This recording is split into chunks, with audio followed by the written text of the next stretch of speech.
हमारा कश्मीर हमसे उन्होंने छीन लिया हुआ है। ये पूरी दुनिया को पता चल गया हो कि कश्मीर इनके हाथ से निकल गया। ये उनकी भी इतनी कामयाबी है कि वो पूरी दुनिया समझ रही है कि वो जो जमहूरियत भी पूरी दुनिया में सबसे ज़्यादा जमहूरियत इंडिया इंडियन इंडिया में है। एयरफोर्स के लिए अमेरिकी डिफेंस सेक्रेटरी लॉयड ऑस्टिन कहते हैं कि ये एक रेवोल्यूशनरी स्टेप है और वो कहते हैं कि this is a great relationship. हम सिर्फ मुंह देख रहे हैं बैठ के फिलहाल, लेकिन जो भारत है ना, अब वो जाहिर बात है भाई, दिन ब दिन उनका चल रहा है तो दूसरे लोग देखते हैं, काफ़ी पूरी दुनिया देखती है, उधर से चीज़ें ईजाद होती है, लोग यूज़ करते हैं। तो अब जो है भाई, लोगों ने तो उनको तो सपोर्ट करना ही है। अब जाहिर बात है, एक बंदा पैसे वाला है, उसकी तरफ तो दुनिया जाएगी, क्यों नहीं जाएगी। जो गरीब है उसको कौन पूछता है।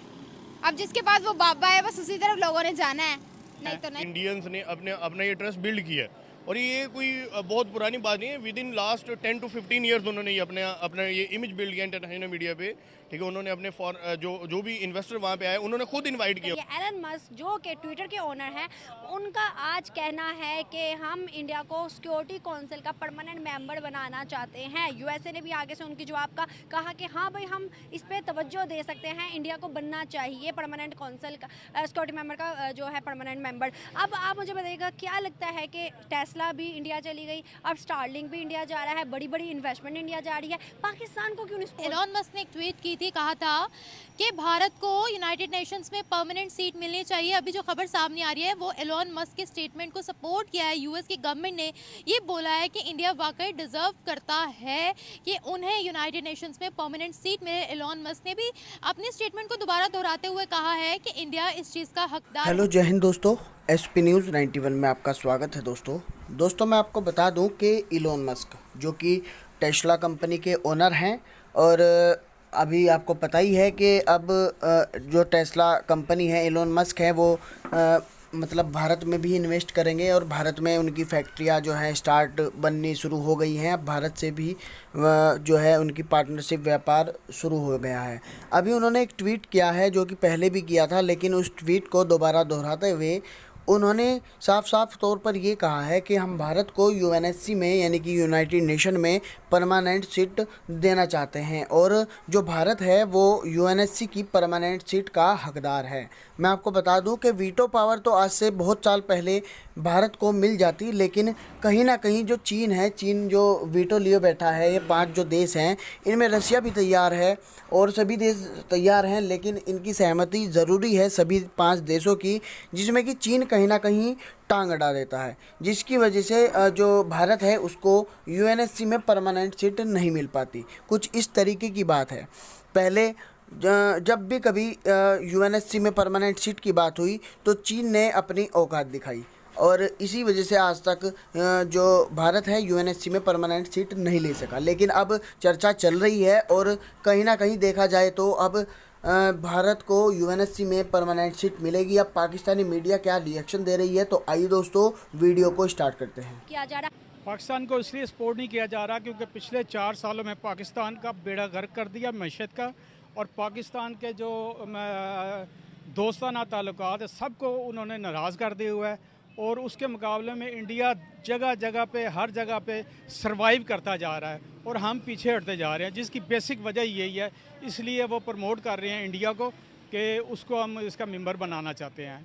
हालांकि ये हमारे लिए बदकिस्मती है कि हमें होना चाहिए था, और हमारी जितनी अप्रूवमेंट हो रही थी 2018 में, माशाल्लाह अगर अब हम 2018 के दौर में चल रहे होते तो इंशाल्लाह एशिया में हम टाइगर बन चुके होते और हमें वो प्रमोट करता कि आपको हम अपना मेंबर बनाते हैं। टाइगर बनने के लिए ही तो अलग हुए थे ना हम 47 के बाद। अभी देखे ना, कायद का भी विजन था कि भाई अलग होंगे तो पहचान होगी, खुद मुख्तारी होगी, फिर इस्लामिक रसूमात से भी हम अलग हो जाएंगे, आज़ादी से रहेंगे। आज़ादी भी आपके सामने, खुद मुख्तारी भी आपके सामने, और जो मौशियत के हालात है वो भी आपके सामने। कोई एक चीज़ भी बेहतर नहीं कर पाए, क्यों? इसलिए नहीं कर पाए कि हमारी ये पिछले 4 साल में जो हमारी 76 साल से रह रहे हैं ना, 4 साल थोड़ी हुए अंकल। 4 साल में मगर जो हम सरवाइव करते आ रहे थे पीछे 2018 तक, अगर उसी रेशो से चल रहे होते तो वो 72 सालों की कसर हमारी इंशाल्लाह निकल जानी थी। मगर ये इन 4 सालों में हमें 50 साल पीछे फेंक दिया गया। देखें ना, अंदाज़ा लगा लिया आपके, जो डॉलर का रेट 2018 में था 120 110 100 पे उसको ब्रेक लगाई थी, वो आज 250 से ऊपर जा रहा है। तो ये हमारी नाकामी नहीं है तो और क्या है। और इसकी कई और रीज़नेबल ऐसी चीज़ें हैं जो हमको बैकवर्ड पीछे ले गई हुई हैं।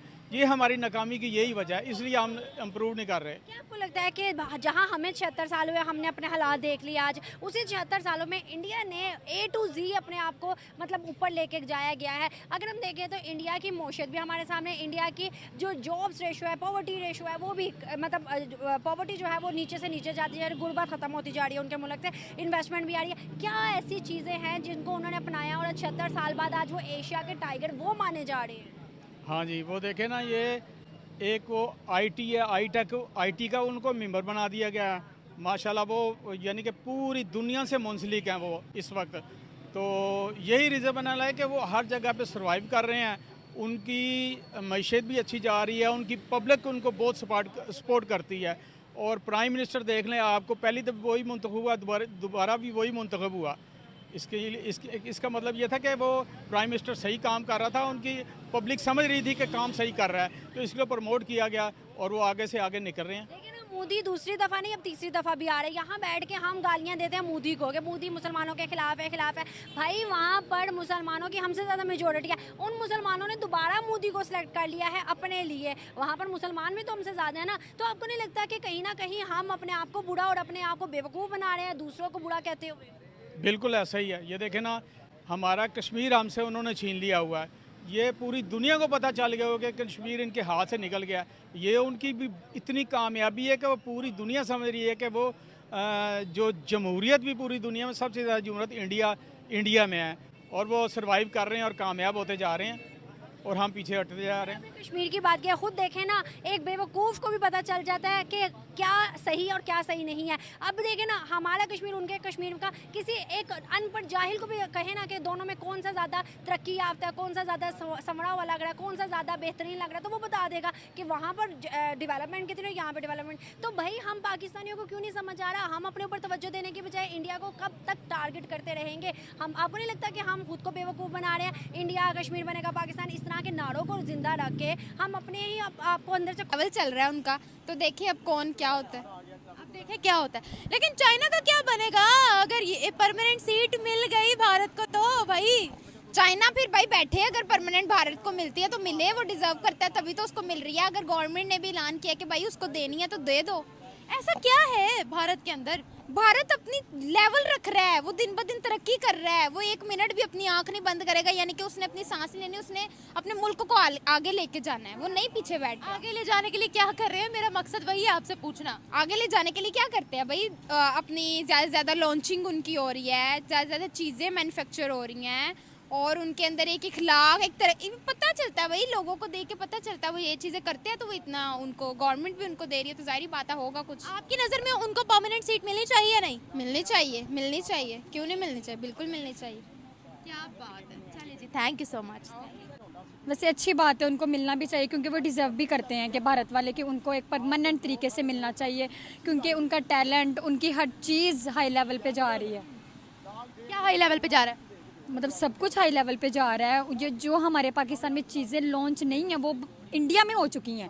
ये जो हमारे हाथ में मोबाइल्स हैं, ये पाकिस्तान की लॉन्चिंग नहीं है, ये सबको पता है, ये इंडिया की लॉन्चिंग है। ये आईफोन जिसके मुकाबले में लोग बड़ा उछलते हैं, रिजल्ट बहुत अच्छा है, ये सारा कुछ इंडिया की बदौलत में। हमारा पाकिस्तान में कुछ नहीं है, सिर्फ वहाँ से चीज़ लॉन्चिंग होती है, पाकिस्तान में आती है। मुझे आप ये बताइएगा, अक़वाम मुत्तहिदा में हम हमेशा बहुत से मुद्दे लेकर जाते हैं, वहाँ अगर भारत को परमानेंट सीट मिल गई, क्योंकि अब यूएस की गवर्नमेंट एलन मस्क खुद बोल रहे हैं, इस चीज़ पे फोकस भी किया जा रहा है, तो भाई हम क्या करेंगे? क्या करेंगे? बस हाथ पे हाथ धरा बैठे रहेंगे और क्या करेंगे? पाकिस्तान मुझे नहीं लगता कि कुछ कर पाएगी या कुछ करेगी। अभी तक पाकिस्तान अवाम ने कुछ नहीं किया, तो आगे वाले वक्तों में क्या करेगी? वो सिर्फ देखती रहेगी कि अगला मुल्क कहाँ तक पहुँचा है, फलाह कहाँ तक पहुँचा है। सिर्फ बस ये पाकिस्तान को खुद को, यार देखो पाकिस्तान में भी टैलेंट बहुत ज़्यादा है, भरा हुआ है उन पर टैलेंट, लेकिन वो शो ऑफ नहीं करवाते। क्यों नहीं करवाते? ये हमारे पाकिस्तान हुक्मरान नहीं चाहते कि हम आगे बढ़ें थोड़ा सा। दूसरे ममालिक दिन ब दिन तरक्की करते जा रहे हैं, दिन ब दिन। मैं तो कहती हूँ कि वो ऐसे करें जैसे किसी से कंपटीशन ही उनका चल रहा, ऐसे हो रहा। लेकिन पाकिस्तान ये देखने के बावजूद उसी लेवल पे आके खड़ा हुआ है। पाकिस्तान आगे बढ़ने की कोशिश ही नहीं करता। इंडिया कैसे आगे बढ़ गया? अक़वाम मुत्तहिदा, यूनाइटेड नेशंस, इंडिया ऐसे बढ़ गया, वो अपने टैलेंट की वजह से आगे बढ़ता है। ठीक है, उन पे टैलेंट इतना ज़्यादा है और वो शो भी करवाते हैं और वो कहते हैं कि ये चीज़ हमने करनी है और करके दिखानी है। वो ये नहीं कहते कि हम करेंगे आने वाले फ्यूचर में। पाकिस्तान कहते हैं चले हम कोशिश करेंगे, हम करेंगे। ये करेंगे जो कर सकता है, इसमें बहुत फ़र्क होता है। और वो जो इंडिया ना वो करके दिखाता है और वाकई ये नज़र भी आता है दूसरे ममालिक को, हमें भी नज़र आता है कि इंडिया जो कहता है वो करके दिखाता है। जो भी है, बाइक है, ये जो इलेक्ट्रिक का हमने सुना था इलेक्ट्रिक कार या ये लॉन्चिंग करवानी है इंडिया वालों, तो इंडिया वाले क्यों हर बार इंडिया का नाम क्यों आता है और हम ये क्यों नहीं सुनने को देखते कि पाकिस्तान ने ये चीज़ लॉन्च की है। पाकिस्तान में वही पुराने ज़माने की 2009 की वही रेलवे स्टेशन वाली गाड़ियाँ, ट्रेन आज तक सफ़र करते आ रहे हैं, वही ज़रा सी भी चेंजिंग नहीं आई ट्रेन में, इधर से उधर चेंजिंग नहीं आई। अब तो अक़वाम मुत्तहिदा भी हमारी बात नहीं सुनता है भाई। तो अब सुनेगा भी क्यों? उन्होंने हमारे पाकिस्तान के हालात नहीं देखे, पाकिस्तान की सिचुएशन नहीं देख रहे, वो क्यों सुनेगा भाई? मैं तो जो सही है उनके साथ हूँ। जो मुल्क तरक्की कर रहा है, जो मुल्क आगे बढ़ रहा है उसको अप्रिशिएट करो और जो नहीं कर रहा है उसको करने की कोशिश करो यार। वो कर सकता है, आगे बढ़ सकता है, जान के नहीं बढ़ रहा वो।